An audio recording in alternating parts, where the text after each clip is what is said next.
Alright guys, how's it going? My name is Paul Almanza. I'm going to be doing some reading section with you guys, so I'm going to read along to you guys so you guys can watch and listen. Today we're reading this story called Goosebumps, Beware the Snowman. I used to collect these books, and this is the old one version. So here it says, he's got the code of the heart. If you guys have a book, we can all read together. Always order it on Amazon or iBooks on iTunes or Android. You guys can look it on here. I got a link in the description down below so you guys can purchase it yourself. If you have any requests for other books I can read for you guys, leave comments down below, and please, when you guys are here, subscribe and hit the like button. Our reading session for Goosebumps, Beware the Snowman. Ooh. If you guys can see on the screen on the side, I created this whole version, like a snow a little there on that side. Chapter 1. Where the snow blows wild, the days grow old. Beware the snowman, my child, beware the snowman. He brings the code. Why did that rhyme return to me? It was a rhyme my mother used to whisper to me when I was a little girl. I could almost hear Mom's soft voice, a voice I haven't heard since I was 5. Beware the snowman. He brings the code. Mom died when I was 5, and I went to live with my Aunt Greta. I'm 12 now, and my aunt never read that rhyme to me. So what made a run through my mind as Greta had to climb out of the van and gaze at our snow-covered new home. Jacqueline, you look troubled, Aunt Greta said, placing a hand on the shoulder of my blue parka. What are you thinking about, dear? I shivered, not from Aunt Greta's touch, but the chill of the steady wind that blew down the front of the mountain. I stared at the flat roof cabin that was to be our new home. Beware the snowman. There's a second verse of that rhyme. I thought, why can't I remember it? I wonder if we still had the old poetry book that Mom used to read to me from. What a cozy little home, Aunt Greta said. She still had her hand on my shoulder. I felt so sad, so terribly unhappy, but I forced a smile to my face.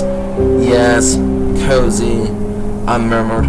Snow clung to the windshields and filled the cracks between the shingles. A mound of snow rested on the low, flat roof. Aunt Greta's normally pale cheeks were red from the cold. She isn't very old, but she had white hair for as long as I could remember. She wears a long, always tied behind her head in a single braid that falls nearly all the way down her back.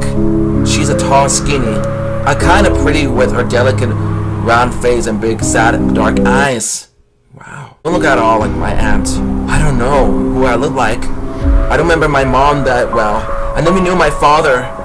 Aunt Greta told me he disappeared soon after I was born. Wow. Sad. I have a wavy dark brown hair and brown eyes. I'm a tall, athletic. I was the star basketball players on this girls' team at my school back in Chicago. I like to talk a lot and dance and sing. Aunt Greta can go all day without barely saying a word. I love her, but she's so stern and silent. Sometimes I wish she was easy to talk to. I'm gonna need someone to talk to, I thought sadly. We had left Chicago only yesterday, but I already miss my friends. How am I going to make friends in this tiny village on the edge of the Arctic Circle? I wondered. I helped my aunt pull bags from the van. My boots crunched over the hard snow. I gazed up the snow-covered mountain. Snow everywhere.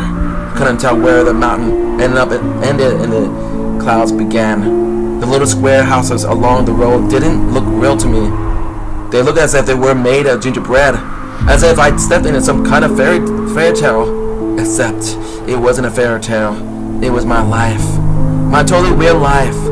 I mean, why did we have to move from the United States to this tiny, frozen mountain village? And Greta never really explained.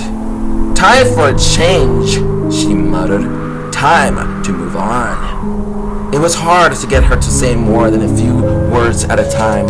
I knew that she and my mom grew up in a village like this one. But why did we have to move from here now?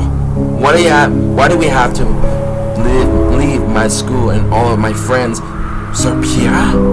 What kind of name is Sophia? How can you imagine moving from Chicago to Sophia? Luckily, huh? No way.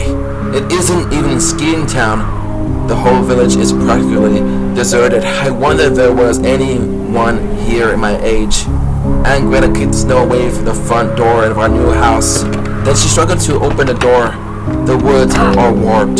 She grunted. She lowered her shoulder to the door and pushed it open. She's thin, but she's tough. Wow, she's tough. I started to carry the bags into the house, but something standing in the snowy yard across the road caught my eyes. Curious, I turned and stared at it. I gasped. It came into focus. What is that? A snowman? A snowman with a scar? As I squinted across the road at it, the snowman started to move. And that was the end of our chapter 1, guys.